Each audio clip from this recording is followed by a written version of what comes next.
Budget নিয়ে বর্তমান সরকারের যে বাজেট 2025 এবং 26 অর্থ বছরের যে বাজেট বর্তমান সরকার পেশ করতে যাচ্ছে, সেই বাজেট নিয়ে রয়েছে এনটিভি অনলাইনের বিশেষ আয়োজন। এই বিশেষ আয়োজনের মাধ্যমে সারা দেশের প্রতিটি শ্রেণী পেশার মানুষের, প্রত্যন্ত অঞ্চলের যে মানুষের যে বাজেট নিয়ে যে তাদের প্রত্যাশা, সেই প্রত্যাশার কথা তুলে আনার জন্যই এই বিশেষ আয়োজন।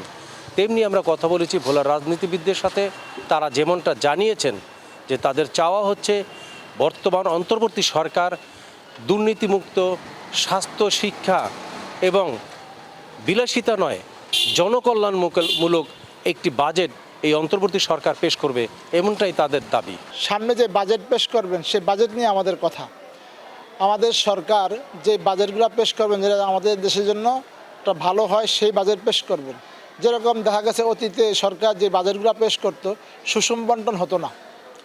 যেমন শিক্ষা খাতে যখন বন্টন করা হতো তখন শিক্ষা খাতে স্কুল, কলেজ, মাধ্যমিক বিদ্যালয়গুলোতে আসতো, কিন্তু মাদ্রাসা, আলিয়া মাদ্রাসা, কাওমি মাদ্রাসা, হেফজ মাদ্রাসা এই সমস্ত মাদ্রাসাগুলিতে সরকারি কোনো বাজেট আসতো না। এবং অন্যান্য খাতেও দেখা যায় গত সরকার যারা ছিল বিভিন্ন খাতে যে বরাদ্দ হয়েছে সেই বরাদ্দগুলো আসার পরে দেখা গেছে অনেক ধনী লোক আরও ধনী হয় আর অনেক গরিব আরও গরিব হয়।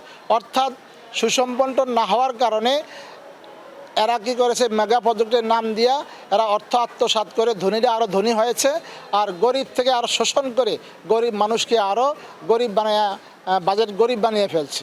এই জন্য আমি অন্তর্বর্তীকালীন সরকারের কাছে তত আহ্বান জানাবো, আপনি এরকম বাজেট করবেন যে বাজেটের মাধ্যমে ধনীরা যেন ধনী না হয় আর গরিব যেন গরিব না হয়, সবার যেন সুষম বন্টন হয়, সেদিকে লক্ষ্য রাখার জন্য আমিও তত আহ্বান জানাবো। রাষ্ট্র হিসাবে এরও একটা বাজেট থাকে, প্রতি বছরই দেখছি জুনের প্রথম দিকে বাজেট ঘোষণা করা হয়। কিন্তু দুঃখের বিষয়, আমরা যে বাজেটগুলি গত কয়েক বছর দেখে আসছি সেগুলোর সঙ্গে বাস্তবতার কোনো মিল নেই। বাজেট হয় একটি দেশের আর্থসামাজিক উন্নয়ন, শিক্ষা, স্বাস্থ্য, কৃষি সব মিলিয়ে একটি বাজেট করা হয়, যাতে আগামী বছরে এই বাজেটকে আমরা ফলো করে এমন একটি কল্যাণমূলক রাষ্ট্রে পরিণত করা যাতে মানুষের উপকার হয়, কর্মসংস্থানের ব্যবস্থা করা হয় এবং যে অর্থ আছে অর্থের সৎ ব্যবহার করা হয়।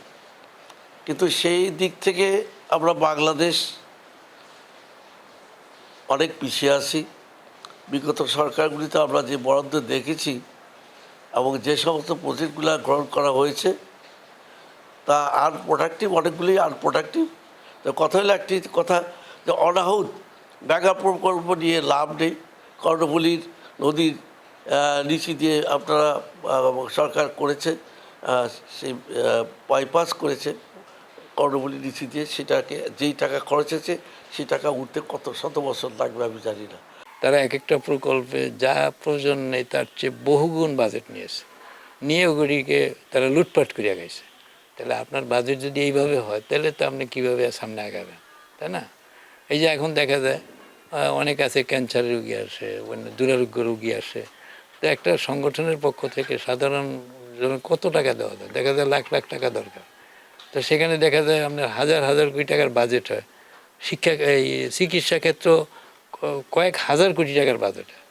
যদি সেই টাকা সঠিকভাবে ব্যবহার করে তাহলে এই যে মানুষের দুরারোগ্যের যে চিকিৎসা, এটা যদি গভর্নমেন্ট নেয় যে যারা অসহায় তাদের চিকিৎসা সরকার করবে, তাহলে তাদের চিকিৎসা হইতে পারে। কিন্তু সরকার তো এই ব্যাপারে ইতিপূর্বে আমরা লক্ষ্য করছি যে এই জন্য হয় না। হয়তো না নাম কষ্টের দুই একটা ব্যবস্থা নেয়, এটা নিয়ে ফোকাস করে যায় এই অমুক। কিন্তু বর্তমানে যারা আছে তারও যদি সত্যিকারভাবে মানব দরদি হয় এবং গরিবদের প্রতি লক্ষ্য করিয়া সেভাবে মানে বাজেট প্রণয়ন করে যাতে তাদের স্বার্থ হাসিল হয় এবং তাদের জন্য, যেমন উন্নত দেশে আছে বেকার ভাতা আছে, তারপরে বিভিন্ন শিক্ষা ভাতা আছে, বিভিন্নমুখী মানে জনকল্যাণমূলক এটা আছে। এটা যদি আমাদের দেশে চালু হয়, এখানেও করে জনকল্যাণমূলক রাষ্ট্র হয়, তাহলে তার মাধ্যমেও এখন অনেকটা আমরা কল্যাণকর কিছু আশা করতে পারি আর কি।